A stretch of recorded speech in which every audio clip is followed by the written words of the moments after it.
How does the food you eat turn into poop? This process begins in your mouth. When food is mixed with saliva chemical, digestion begins. In saliva, there is an enzyme called amylase, which is responsible for breaking down carbs. While mechanical digestion begins just when food is chewed, the epiglottis is a flexible flap at the end of the larynx in the throat. It works as a switch between the larynx and the esophagus, letting air into the lungs and food into the esophagus. The esophagus is a tube made of muscles that run from the throat to the stomach and is about 8 inches long. The esophagus uses a process called peristalsis, which involves moving food from the mouth to the stomach. This process looks like a sea wave going through the muscle. Then the food enters the stomach, which is a round, hollow, J-shaped organ, which is located between the esophagus and the duodenum. The stomach has 3 mechanical jobs. First, the stomach has to store the food it has received in liquid. And for this to happen, the muscle in the upper stomach has to relax so that it can take in a lot of food. The inner layer of the stomach is full of wrinkles known as rugae. These allow the stomach to stretch and make room for large meals, helping the digestive system to grasp and move food during digestion. The second job of the stomach is to mix the liquid from the food with the digestive juice it produces. The muscles of the lower stomach mix these things by accident and break the food into small 3-millimeter pieces. Finally, the stomach slowly empties this acidic mixture into the small intestine.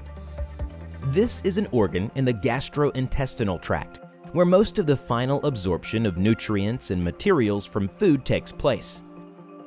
It is located between the stomach and large intestine. Receives bile and pancreatic juice through the pancreatic duct to aid in digestion. The duodenum is the first part of the small intestine. It gets food that has been partly digested from the stomach and starts to absorb nutrients. The duodenum is the smallest part of the small intestine. It is about 9 to 11 inches long and roughly horseshoe-shaped. When pancreatic juice and bile are released into the duodenum, they help the body digest fats, carbohydrates, and proteins. Now that the food is in the stomach, it has a long way to go. The small intestine becomes 20 times longer as a person grows, while in a newborn, it measures a little more than 200 centimeters. In an adult, it reaches up to 6 meters. In adults, the inner walls of the small intestine show mucus folds, called piliae circulares. These folds are common in the early stages of life, but they shrink over time. Digestion is very important as the body needs nutrients from food and drink to function properly and stay healthy. Nutrients include proteins, fats, carbohydrates, vitamins, minerals, and water. Your digestive system breaks down nutrients into pieces that your body can receive and use to increase energy and cellular repair. Proteins break into amino acids, fats into fatty acids, and glycerol carbohydrates into simple sugars. What's left, which is mostly liquid, moves into the colon.